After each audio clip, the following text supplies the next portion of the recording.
and welcome to another video by Trim Vegan and Frodo.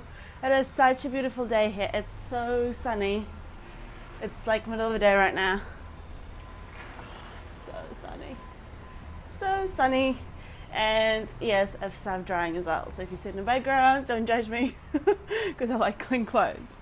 So I hope you're having a beautiful, wonderful day as well and enjoying the outside, enjoying the fresh air, just life. I just went shopping, like grocery shopping. I got lots and lots and lots of fruits. It's very cool, very yum.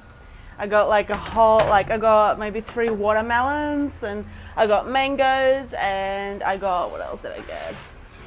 I got apricots, and I got some oats. I've been really digging oats. Like, oats are such a good food, and it's like keeps you full for ages and ages.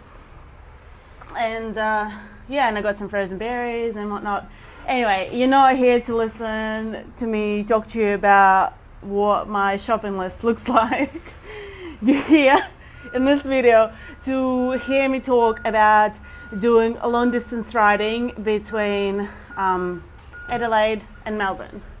So as you know, if you've been following my channel, you've been following me for a little while, you know that I've done that touring trip maybe like about a month, maybe a couple of months ago now, from Adelaide to Melbourne when I rode my bike. And I recently did a tips video on the whole riding from Brisbane to Sydney, and I want to kind of do a quick overview video which would combine like all my lessons and tips and tricks and things I've learned on that trip. So if you're interested in that, thanks for clicking and watching. So I guess number one thing I've learned during that trip is be flexible.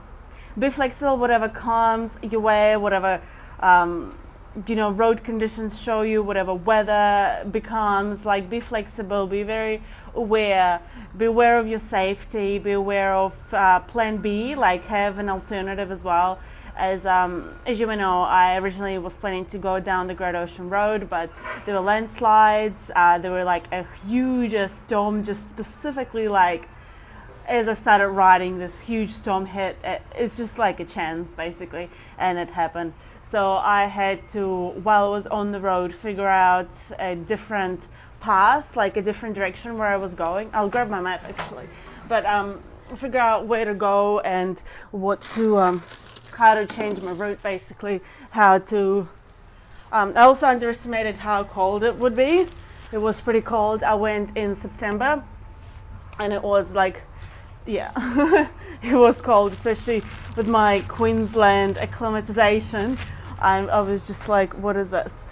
So, as you can see, I'm pulling out my cool little map that obviously was used from a plastic bag. That would be tip number one. Especially whenever you go touring, it's probably unlikely that you're going to get hit by such a big storm, but it's very likely that it might rain if you travel. Like, it's just, it rains like it's nature. So I use and reuse these little plastic bags, and they're so super helpful. They are and they keep your stuff dry. So anyway, this is my little map. See, that's my other tip for you. Get a paper map. Like, it's brilliant to have a Garmin. It's amazing to have your phone and roaming if you're from another country traveling through here, or have your connection on the phone and learning where to go. And it's awesome and it's great, especially if it works. But sometimes having a backup map from wherever you're going is so helpful. Like, because here on this map right here, I don't know if you can see it particularly well, but you can really just see all the alternative routes, all the connections where I can go. I was following on this ride, what was the highway? Highway A8, and I basically took that all the way into Melbourne, and then it changed into M8, and you can actually ride that highway right into Melbourne. There's no issues.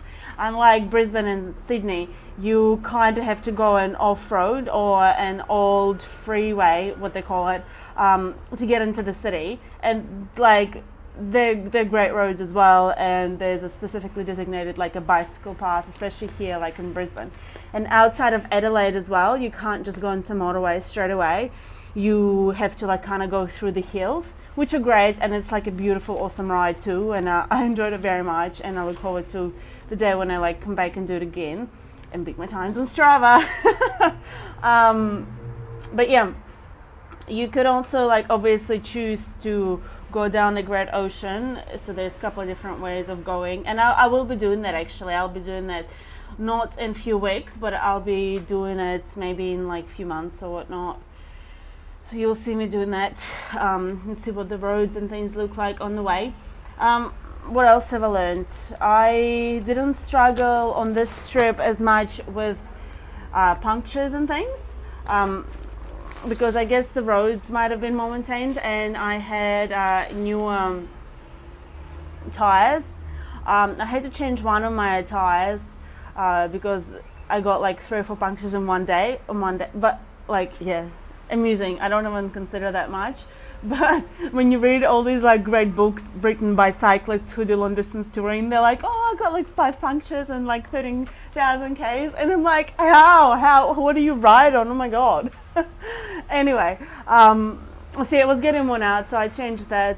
I also, what I did on this trip was different. I used this community service, I don't know what you can call it. I joined this community called Warm Showers, and it is basically a free accommodation